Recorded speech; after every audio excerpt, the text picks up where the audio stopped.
কোচবিহারের এক ডাক্তারের বিরুদ্ধে ভুল চিকিৎসার অভিযোগ উঠছে। অভিযোগ, রোগীর সুগার না থাকার পরেও হাই পাওয়ারের সুগারের ওষুধ প্রেসক্রাইব করেছেন ডাক্তারবাবু, আর তা সেবনের পর গুরুতর অসুস্থ হয়ে পড়েছেন আসামের এক বৃদ্ধা মহিলা।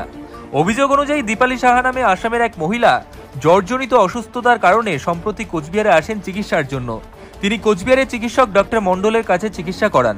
অভিযোগ, ওই চিকিৎসক তাকে উচ্চমাত্রার ডায়াবেটিসের ওষুধ সেবনের পরামর্শ দেন। শুধু তাই নয়, পরিবারের আরও অভিযোগ, ডাক্তারবাবু অন্য রোগীর রিপোর্ট অনুযায়ী তার মায়ের চিকিৎসা করিয়েছেন।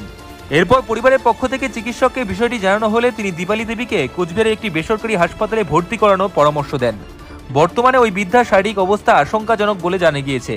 পরে তাকে অন্যত্র রেফারও করা হয়। দীপালি দেবীর ছেলে বিপ্লব সাহা জানান, আমি গত 14 তারিখ মাকে আসাম থেকে কোচবিহারে চিকিৎসার জন্য নিয়ে আসি।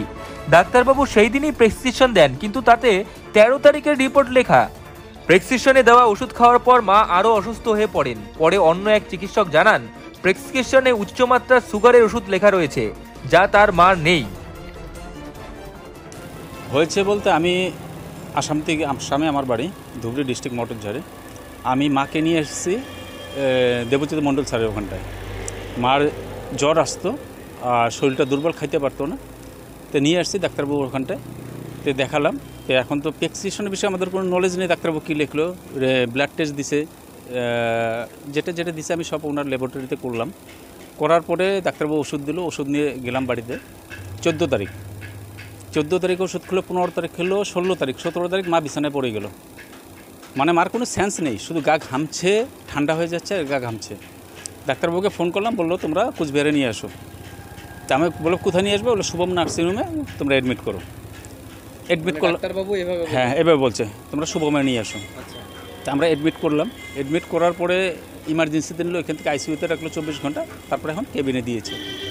দেওয়ার পর কি হলো, এখন ডাক্তারবাবু দেখছে, দেখার পরে মানে মা আগের তুলনায় মানে এখন একটু সেন্স আসছে, কিন্তু কথা বলতে পারছে না, চোখ খুলতে পারতেছে না, খুব অসুস্থ আর কি, মাথায় কোনো কাজ করতেছে না আমার। এখন দেখছেন হলো দেবজ্যোতি মণ্ডল, ওই স্যার দেখছেন, ওই স্যারের ওইখানে নিয়ে আসছি আমরা। মার হয়েছিল জ্বরের প্রবলেম, মানে জ্বর আসতো মাঝে মাঝে, খাইতে পারতো না, শরীরটা দুর্বল, ওইটার জন্য নিয়ে আসছি। বলে এখানে কোচবিহারের ডাক্তার ভালো আছে, দেখালে আমি সুস্থ হবে মা।